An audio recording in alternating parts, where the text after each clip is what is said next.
the Federal Reserve is getting more aggressive against inflation.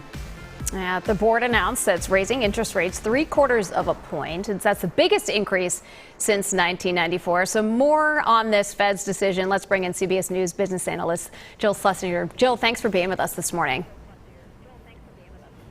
Great to be with you. Thanks for having me. You know, a lot of people are talking about this idea of the Fed move and how it's one of the biggest that we've seen. Can you just explain, sort of give us a 101 here on what the idea is behind controlling this inflation that we know all too well?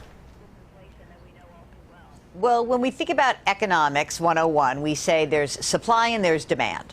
And the supply, we kind of got a big crash course in that during COVID, right? When things are shut down, you can't get goods to places fast enough, and that's a problem.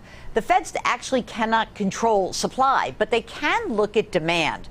And what they're trying to do by raising interest rates is to make it more expensive to borrow, which would essentially make people want to borrow a little bit less, and then also, because they're not borrowing as much, they won't spend as much. So what the Fed is trying to do is kind of raise the cost of borrowing gradually, slow down the growth of demand, and then hopefully prices will follow accordingly. So if you contrast that 6 weeks ago, Fed Chair Jerome Powell said officials weren't actively considering a move this large. Well, here's the move, and it's not the only one this year. We're expecting more hikes later on this year. So what changed?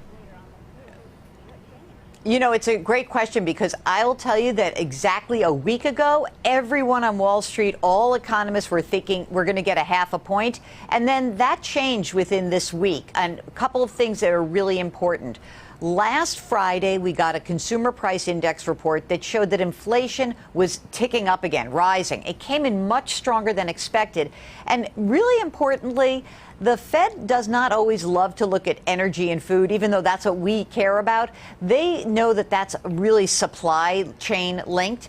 But it looked like prices for everything, every single item, it was rising, and the Fed got spooked by that. They were also worried that we were seeing a lot of businesses and consumers start to believe that inflation is going to stick around for longer than a few months, that they are building in expectations of the intermediate term and the long term.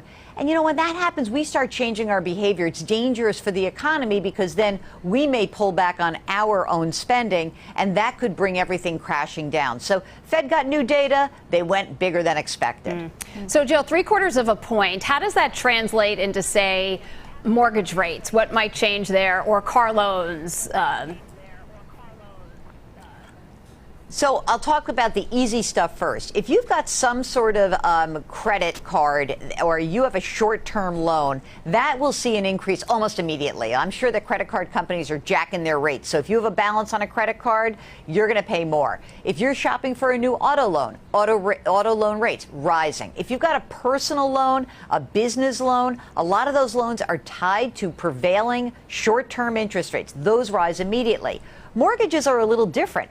Mortgages are tied to longer-term interest rates. Those are not controlled by the Federal Reserve. But because interest rates have been rising generally, all of those rates, both for the short, medium, and long term, have been going up. So mortgage rates have gone from below 3% last year for a 30-year fixed-rate mortgage to about 6% today. That's an enormous change in a short period of time. And I think that that's really going to spook a lot of first-time home buyers from being able to break through and buy their first residence. Yeah, and that in itself could change what we're seeing over the next couple of months. Jill, always good to have with you. Thank you for being with us today. Sure. Thanks a lot.